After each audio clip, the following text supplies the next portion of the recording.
Bonjour, chers célibataires bénis de Dieu, soyez les bienvenus sur votre chaîne préférée. Pour l'épisode 6 de notre saison sur le célibat, je vous propose d'aborder le sujet de la fameuse question « Es-tu toujours célibataire ?» Émanant de la bouche d'un proche, d'un membre de la famille ou d'un collègue, ce n'est pas le genre de question qui fait plaisir à entendre. Quel célibataire n'a jamais été interrogé de la sorte ? Qui a cessé de compter le nombre de fois où on lui a posé cette question indiscrète ? Qui en a déjà voulu à la personne qui lui posait la question ? Qui a déjà faim de ne pas entendre ? Qui a déjà changé l'expression de son visage tentant d'y cacher un « laisse-moi donc tranquille avec ça » ou qui a tout simplement répondu oui, mais n'en pensez pas moins. Si vous avez répondu favorablement à l'une de ces questions, c'est que ce podcast a été pensé pour vous. Le rôle de l'équipe Célibe Blessing est, je le rappelle, de vous démontrer combien on peut être évangélique et vivre pleinement son célibat. S'épanouir sans forcément être en couple, oui, c'est possible.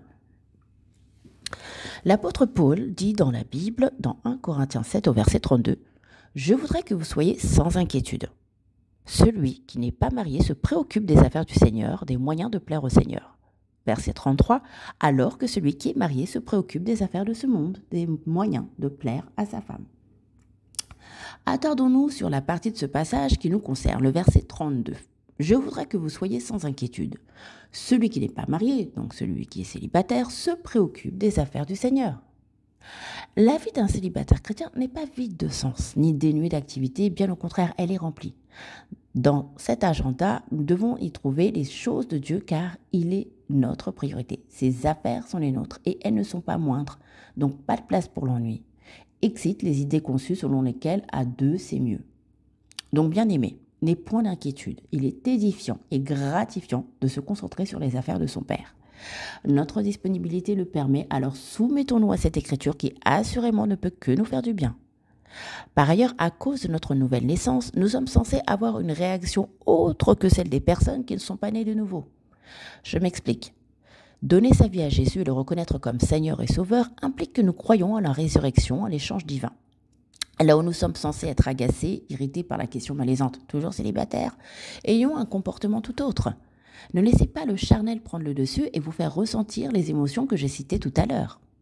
Il est normal et humain d'être gêné par une question, voire même de la trouver un peu intrusive.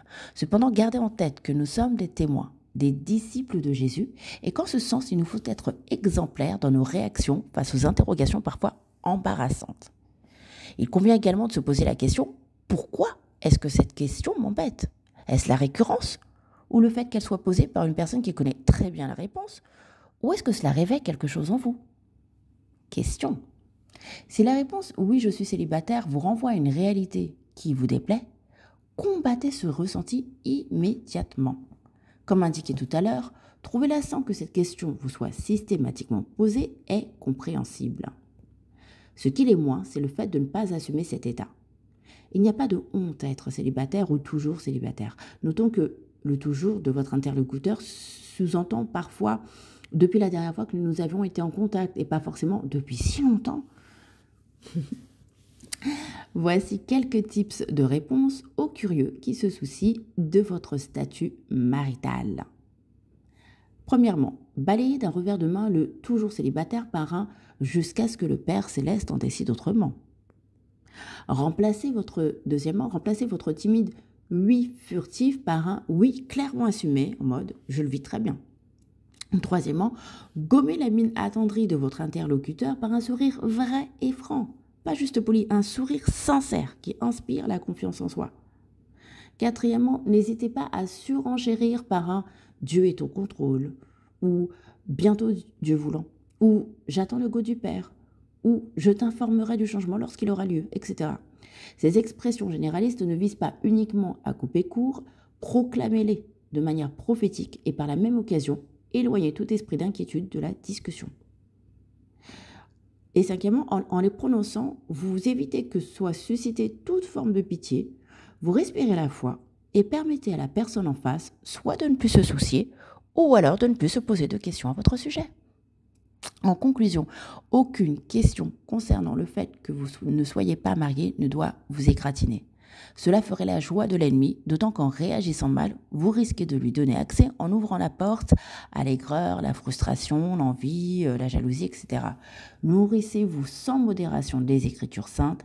Elles apportent tous les nutriments nécessaires à un excellent épanouissement spirituel, quelles que soient les situations. Et je ne le dirai jamais assez, cultivez cette relation avec le Saint-Esprit, elle vous permettra d'affirmer fièrement, célibataire, oui, mais pas seul, avec Jésus.